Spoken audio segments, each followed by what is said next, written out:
Et le moment est venu d'accueillir notre invité. Il ne s'est pas exprimé depuis plusieurs semaines et évidemment, en cette soirée de revirement, avec ce nouveau changement de position de Donald Trump, nous sommes très impatients d'entendre son avis.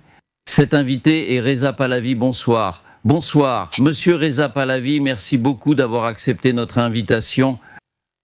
Vous êtes, je le rappelle, le fils aîné du dernier Shah d'Iran, donc vous êtes le prince héritier. Et peut-être pour cette raison, et pour votre engagement, il faut le dire, vous êtes la figure la plus reconnue de l'opposition iranienne en exil. Alors, êtes-vous soulagé ce soir? Ce sera ma première question. Avec la décision américaine de renoncer au bombardement massif qu'elle annonçait encore ces derniers jours, et même jusqu'à hier soir, ou bien pour vous, est-ce une forme de renoncement? Avant tout, je dois dire que dans cette expérience des derniers mois, plus que de juger les paroles, il faut juger les actes. Et bien souvent, les paroles n'ont pas exactement été suivies par les actes. On disait une chose, on faisait une autre. Je ne peux juger que par le résultat. Ce qui reste constant dans notre lutte en tant qu'Iraniens, c'est de nous libérer de ce régime. À ce moment-là, une intervention a eu lieu en conséquence de ce qui s'est passé en janvier dernier, lorsque plus de 45 000 personnes ont été tuées, massacrées par ce régime, une population sans défense. Et par conséquent, cette intervention a été un élément qui, au moins, a commencé à rééquilibrer un peu la situation pour nous. Autrement dit, les forces d'attaque du régime ont été en grande partie anéanties. Est-ce suffisant pour qu'il y ait une nouvelle révolte? Ou bien y a-t-il encore des éléments qui restent sur place, qui continuent d'attaquer la population? Le défi pour nous est d'avoir l'opportunité d'assister au dernier mouvement entrepris par les Iraniens pour se libérer. Mais nous admettons que cette intervention nous a un peu aidés, mais cela pourrait-il continuer jusqu'au point où le régime ne serait plus capable de terroriser notre population? Outre la question régionale, l'aspect géopolitique est actuellement discuté. Alors, entrons un peu plus dans les détails.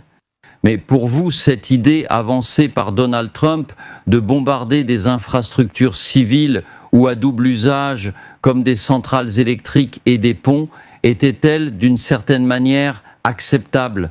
Et, dans les termes qu'il a utilisés, c'est-à-dire anéantir de fait et complètement la civilisation iranienne en particulier? Oui, encore une fois, je voudrais être très clair à ce sujet. Vous ne voulez pas commenter ces déclarations? Non. Je dis que viser les infrastructures du régime et les éléments de répression du régime sont, à mon avis, des actions et des cibles légitimes. Des cibles valables. Mais soudainement, une question se pose. Jusqu'où devons-nous tracer cette ligne? Qu'est-ce qui est acceptable en termes de nationalisme? Aucun patriote iranien ne voudrait voir l'infrastructure de son pays détruite. Est-ce vraiment nécessaire? À quoi sommes-nous réellement confrontés? Essayons d'en saisir l'essence. Nous faisons face à un régime cruel. Dans son ADN, on trouve le terrorisme, le chantage, la prise d'otages, le massacre d'innocents, et il célèbre le martyre au lieu de la vie. Nous, en tant qu'Iraniens, partageant les mêmes valeurs d'humanité, de dignité, de liberté et de droits de l'homme, nous nous trouvons complètement à l'opposé de ce régime. Par conséquent, lorsque nous pensons au fait que, pour reprendre les mots du président américain, il y a eu un changement de régime. Le changement de régime concerne les mêmes personnes, peut-être affaiblies, mais ce sont les mêmes qui sont à la tête du Parlement et du pouvoir judiciaire. Maintenant, le fils de Khamenei le remplace. Pour nous, en réalité, ce n'est pas un changement de régime. Et, deuxièmement, je dirais que, pour les Iraniens et les Iraniennes, aucune solution valable, fiable ou légitime ne serait le maintien de ce régime. Pour nous, il doit y avoir une rupture définitive. Pourquoi le disons-nous? Parce que, contrairement à ce régime, c'est un Iran libre qui peut offrir au monde, et pas seulement à nous-mêmes, un élément de stabilité, de paix, de relation avec nos voisins. Au lieu des aventures de ce régime, à travers ses relais, le Hezbollah au Liban, le Hamas dans la région. Bref, tout cela renvoie à la nature de ce régime. Peut-on faire confiance à ce régime? C'est la grande question. La diplomatie peut-elle résoudre cela? Après 47 ans à juger le comportement de ce régime, soudainement, il change complètement de nature. Je ne le considère pas comme réel, attendons de voir.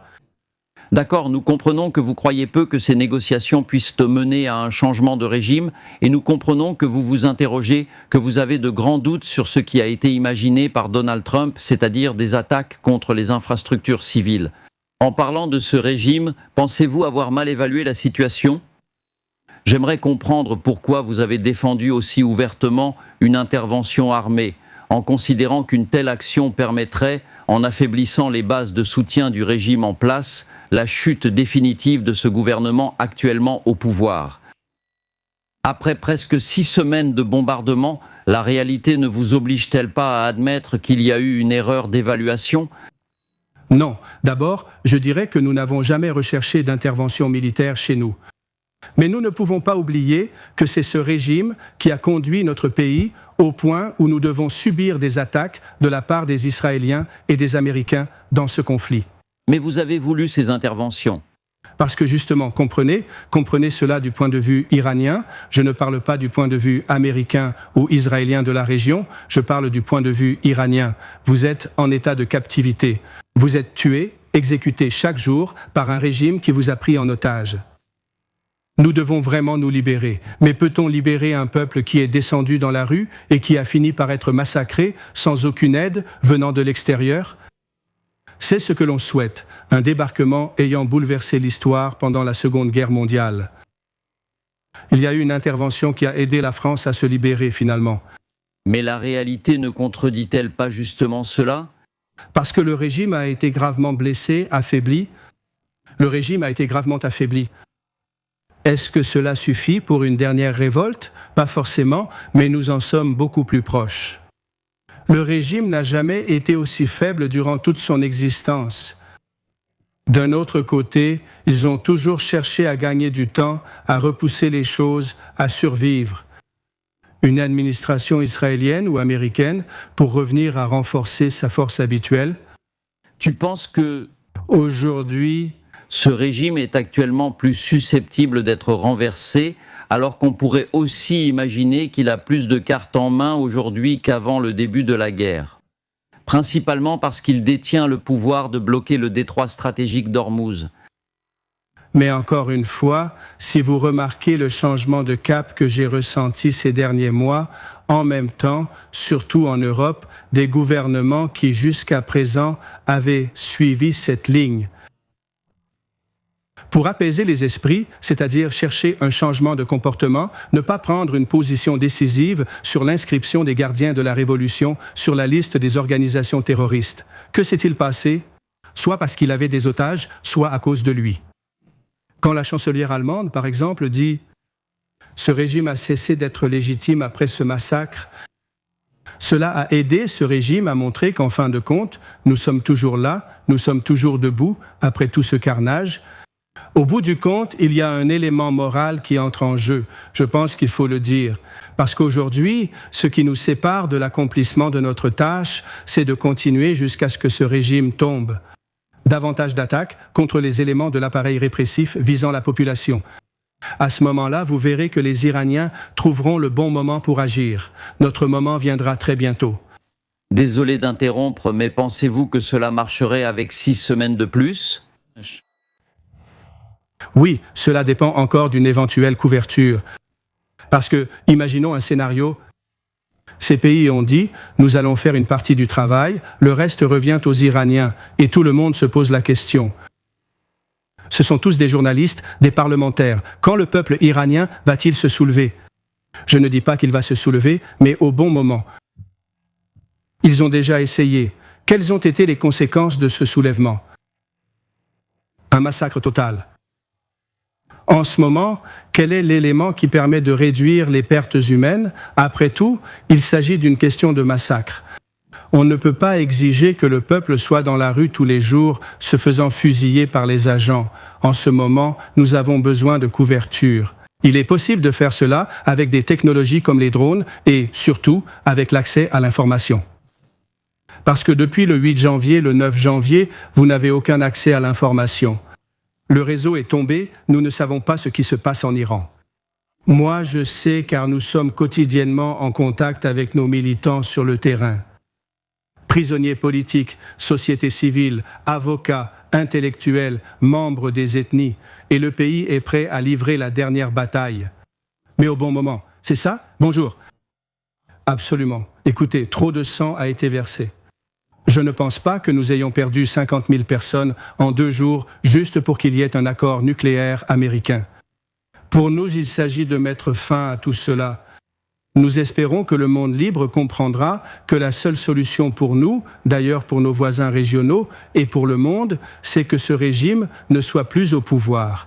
Donc, il faut poursuivre les bombardements ciblés, si c'est bien cela. Cibler sans toucher l'infrastructure civile parce que ce n'est pas nécessaire. C'est ça la logique. Et c'est là qu'il y a un problème avec cette logique d'attaquer tout le monde. Les pays n'ont-ils pas le droit d'attaquer le régime? C'est pour cela que les Iraniens ont demandé cette intervention. Ce n'est pas le pays, mais le régime qui est visé. Soyons très clairs, attaquer le régime, ce n'est pas attaquer le pays. C'est là que l'on perçoit la différence.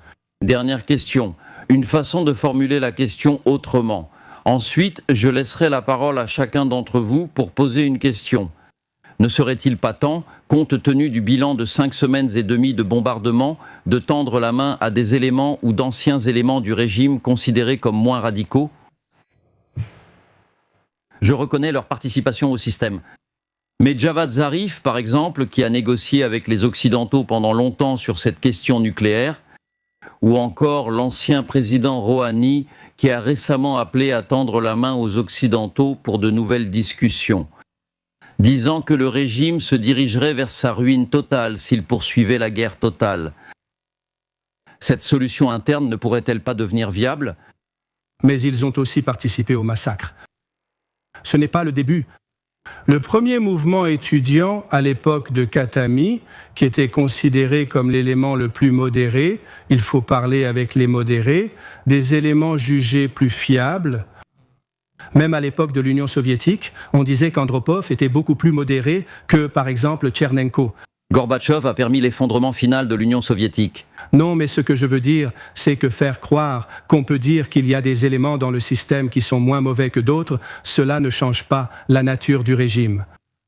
C'est un régime qui, dès le début, a apporté un élément d'antagonisme envers les femmes, envers les minorités religieuses, c'était le début d'une idéologie imposée. De plus, avec l'idée de l'exporter au détriment de la nation, qui a d'abord été prise en otage, n'est-ce pas? Ce n'est pas l'Iran, c'est le régime. Et ces personnes ont représenté le régime devant les Iraniens. Les étudiants ont été jetés par la fenêtre du campus lorsqu'ils ont demandé pourquoi les promesses présidentielles de Khatami n'avaient pas été tenues. C'était le début. Le mouvement vert Femmes, Vie, Liberté et les récentes manifestations. Les Iraniens sont revenus et ont été réprimés par ceux qui se disent aujourd'hui modérés. Non, ils ont du sang sur les mains. C'est pourquoi je dis, pour l'Iran et son peuple, ce qui compte, c'est la liberté totale. Aucune de ces personnes ne peut faire partie de la solution. Ils sont tous des éléments.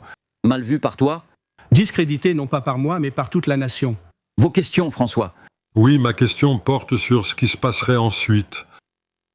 C'est-à-dire que le régime correspond aux conditions que vous venez de mentionner. Les mollahs modérés, non modérés, radicaux sont écartés. Un régime de transition post-mollah est instauré dans lequel vous auriez, le cas échéant, un rôle à jouer. Ce régime de transition devrait avoir une politique étrangère et de sécurité. Il se trouve qu'hier, l'Iran des mollahs a présenté un plan en 10 points que Trump a considéré comme une base viable pour des discussions avec les États-Unis, à condition qu'il y ait eu un changement de régime en Iran.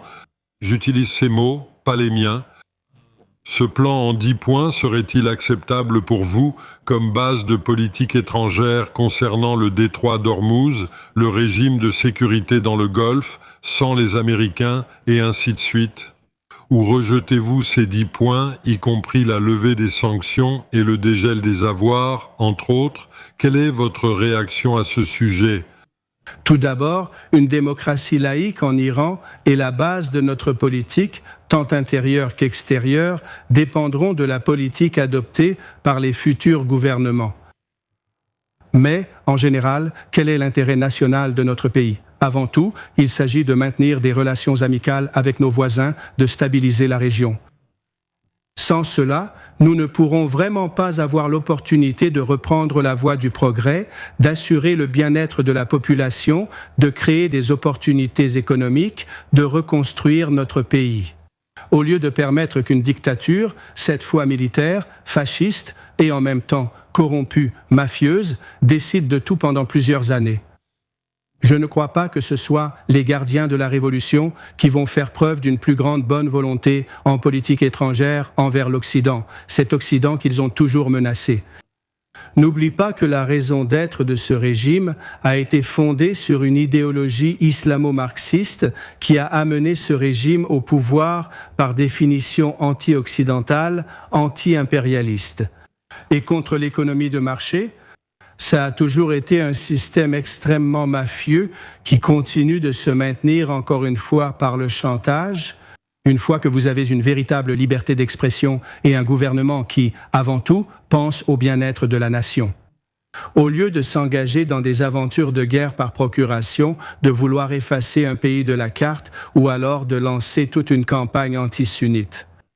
Parce que ce Khomeini, la première chose qu'il a faite a été de remettre en question le rôle légitime de la famille saoudienne sur les lieux saints musulmans. Tout a commencé comme ça.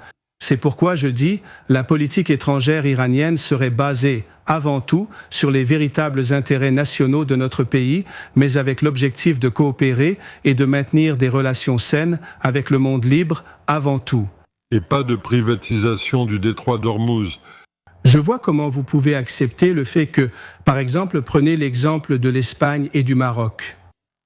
Gibraltar, par exemple, c'est une zone où ils vont imposer des tarifs aux navires de croisière qui partent. C'est la même logique. Depuis quand fait-on payer le passage dans la Manche ? Demain, les Britanniques et les Français vont commencer à imposer des tarifs sur les navires qui la traversent. Après tout, où allons-nous en arriver ? Cet argument ridicule. En réalité, ce n'est qu'un chantage. Altesse, félicitations et merci pour votre dignité dans ces circonstances. La question est, qui sont vos meilleurs alliés dans la communauté internationale et comment sont vos relations ces derniers jours, notamment avec le gouvernement Trump ? Vous savez, on peut trouver des alliés partout. Nous pouvons les trouver à Caracas, nous pouvons les trouver à Kiev, nous pouvons les trouver à Jérusalem, nous pouvons les trouver à Riyad, nous pouvons les trouver partout dans le monde. Pourquoi est-ce que je dis ça ? Parce qu'en réalité, lorsque vous observez le rôle de ce régime dans ses actions de déstabilisation, d'antagonisme, de terrorisme, qui s'étendent bien au-delà de notre région, atteignant même l'hémisphère occidental, là, nous nous retrouvons dans un même discours. Qu'est-ce que cela affecte ? Cela touche aujourd'hui l'Ukraine. Nous avons en tant qu'Iraniens et Ukrainiens les mêmes ennemis. Par conséquent, nous avons donc les mêmes intérêts en commun. Et l'administration Trump ?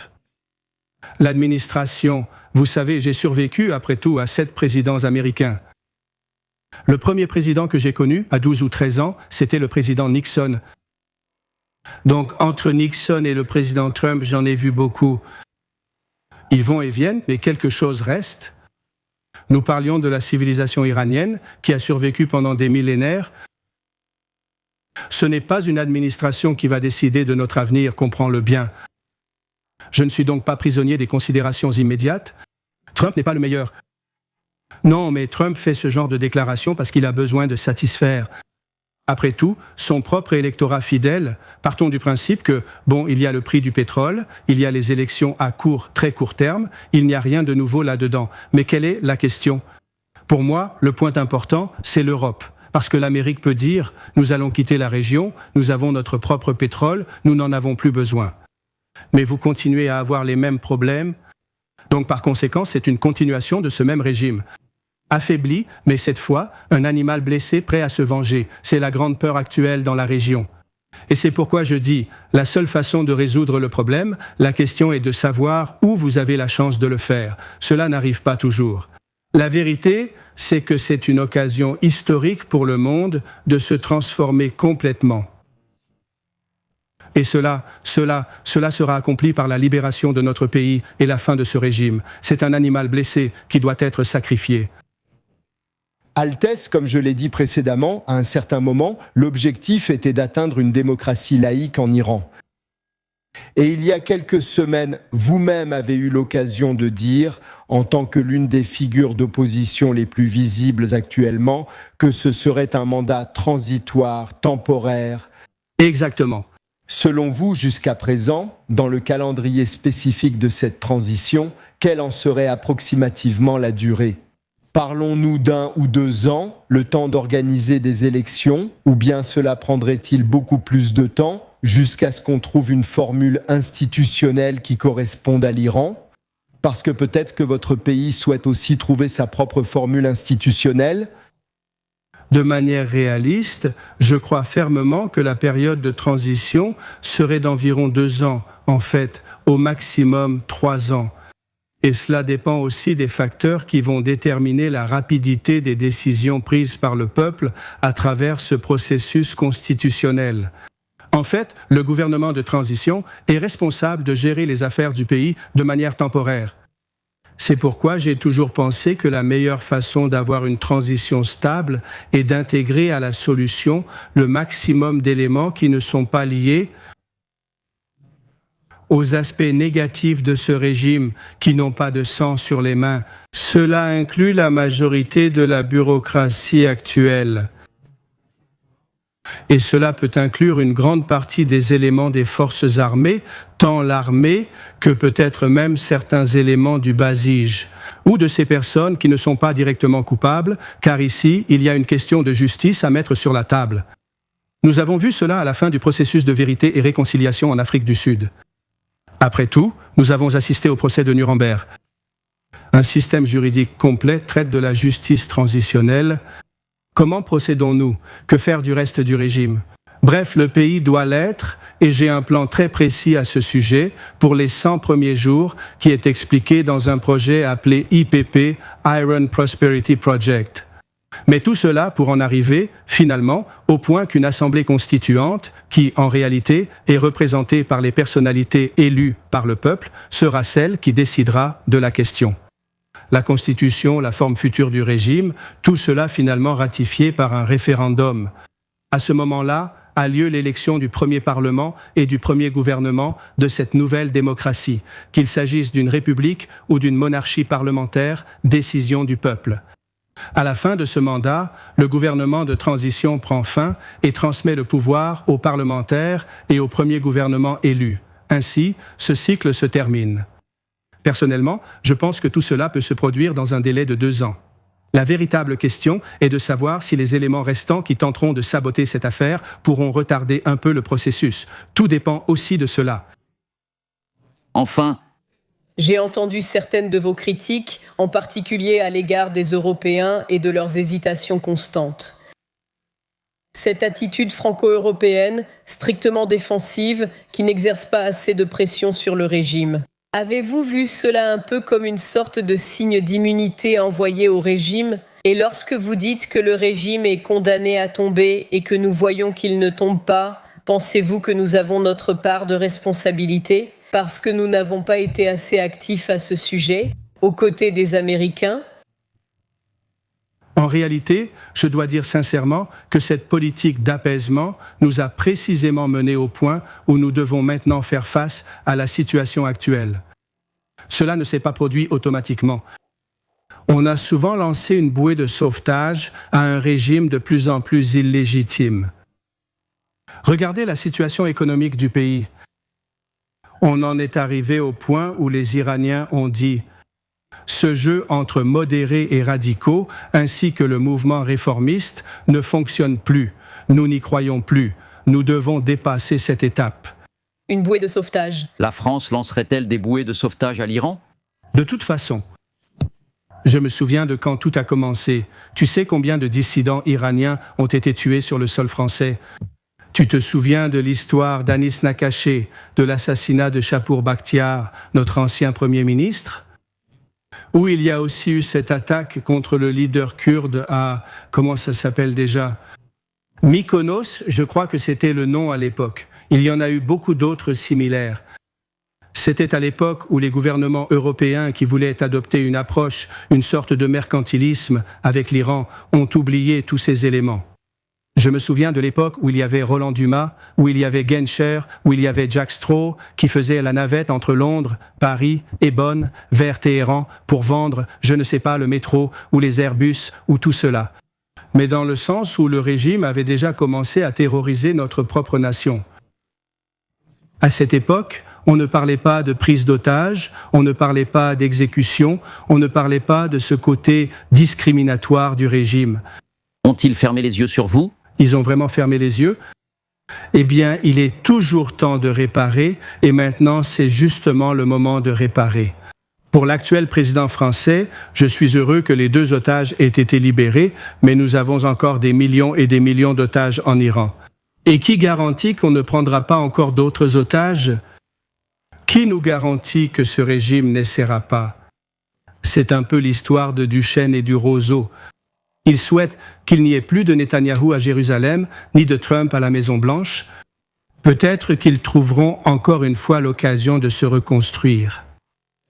C'est là que réside la véritable menace, parce qu'une fois de plus, l'ADN du régime est le véritable problème. Et c'est pour cela que je dis que le reste de ce régime ne sera pas différent de ce même ADN. Il ne peut pas se détacher de cet ADN. Parce que s'ils continuent, disons, s'ils parviennent à accepter les conditions soi-disant exigées dans ces négociations, c'est la fin du régime tel qu'il est.